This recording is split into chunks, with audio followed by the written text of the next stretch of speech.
During the summer vacation, we will take catechism also for children, for first communion and also for confirmation.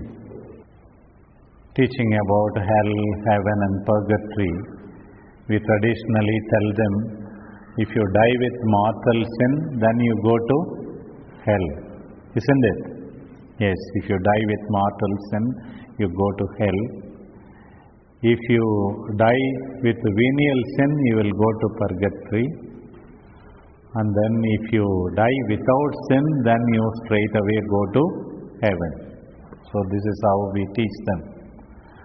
I used to tell them during those occasions also something else. If there is some work at home, your mother tells you to do it. If you do it, you will go to purgatory.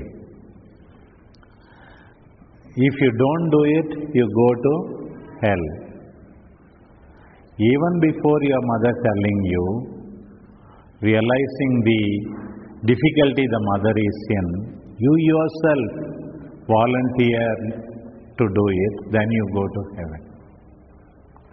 If your mother tells you something to do, you don't do it, you go to hell. Do it after her telling you, you go to purgatory. Then without her telling you, you do it, you go to heaven. What is the result of all our learning and praying?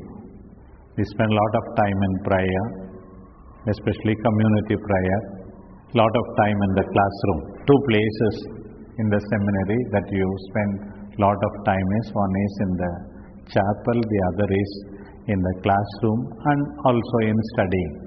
What should be the actual fruit of it? The fruit should be, according to me, that we become more and more compassionate people and sensitive people to the needs of others.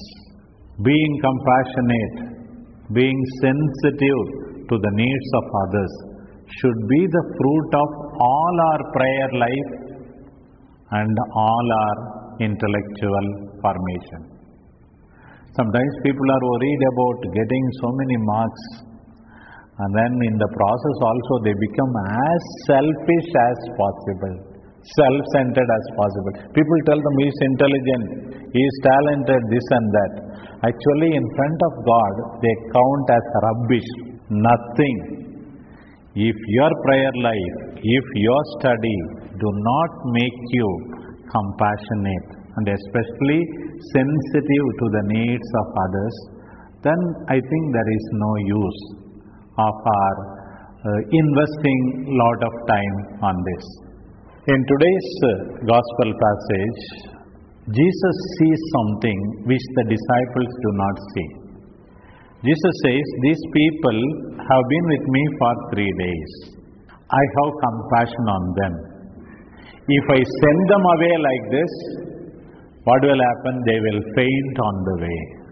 That is the greatness of Jesus. He sees something which others do not see. Sensitivity to the needs of others. Mother Mary, for instance, realized the need of her cousin who was pregnant in her old age. Usually for pregnancy, the daughters are brought to the mother's house and they are taken special care of, you know it. Elizabeth's mother would not have been there because she herself is very old. So she goes, sensitivity to the needs of others. We don't know whether the people during the wedding of Cana asked her, we are in great trouble, you go and tell your son. No. The sensitive eye of Mother Mary, sensitive ear of Mother Mary, in seeing the need of others and doing something about it. She would have heard about her son not eating, accompanying her son in order to find out what is happening to him, standing at the foot of the cross. This is the life of sensitive compassion that every disciple is called to have. And Jesus himself sometimes is approached a lot of requests. Sometimes he himself sees the need of the people. One such a need is here. I think more and more people will love the priests, seminarians, if they are sensitive to their needs. Sensitive to their needs. You are in need of lot of money, especially during the Christmas holidays. Maybe some of your family members are already suffering. Don't be a burden to them. You should be sensitive to their need. Don't ask extra than what you really need. If they themselves voluntarily do something for you, that's another thing. Suppose you have an occasion to participate in the family's work, maybe harvest time or something else. Even before they are asking, you have to show this compassion. Sometimes what we do know, I am a priest, I am a seminarian, I have studied in the city, not participating in their cares.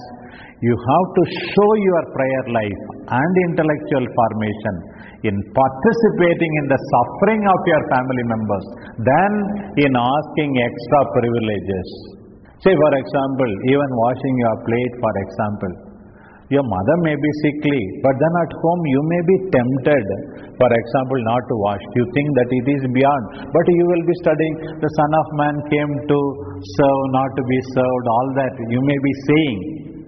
But then you participate, or even you take your elderly father's plate and then wash. That will be a witness. You are sensitive to their need. We have to practice it, otherwise it's all hypocrisy. Our whole life will become a hypocrisy if you do not understand, especially the suffering of your family members. A little girl refused to go to school, and the father told the girl, why you are not going to school? Then she asked the father, laddie, give me a permission. What permission? I want to shave my head. What? Your head is so beautiful with lot of hair, unlike my head. So why you want to shave your head? And she said, my classmate is suffering from cancer.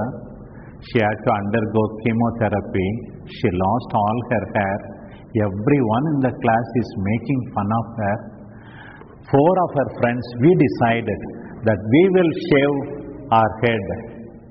Then the other children will not make fun of one. If at all, if they make fun of, we will be, instead of one martyr, we will be 5 people with shaved head.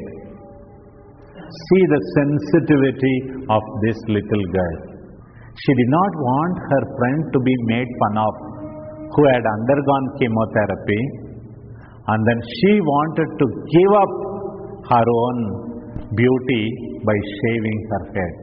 Sometimes some of the brothers here choose 1 or 2 brothers and make fun of them and then make them weep silently. If you are talented, do not humiliate the other brother. You are not at all sensitive. What is the use of your philosophical and theological studies? What is the use of sitting and warming this place without becoming more compassionate? Never humiliate any person by making fun of that person. There is no God in you. There is no God in you.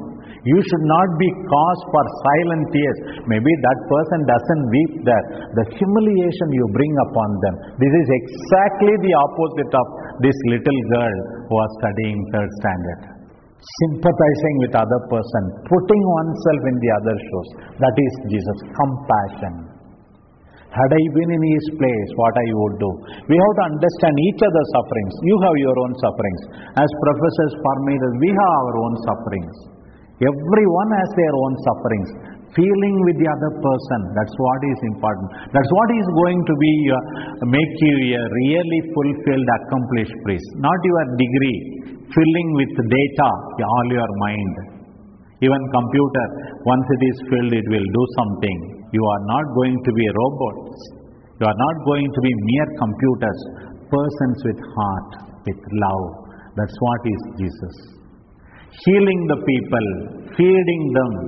The first reading says, for all people, irrespective of race, on the last day. Isaiah's vision, the Lord doing good and everybody magnifying and praising the Lord. That's what we are called to. Let us make a firm resolve to be sensitive, to feel with the others, to really understand the sufferings of others, and do something by our presence and participation. Amen.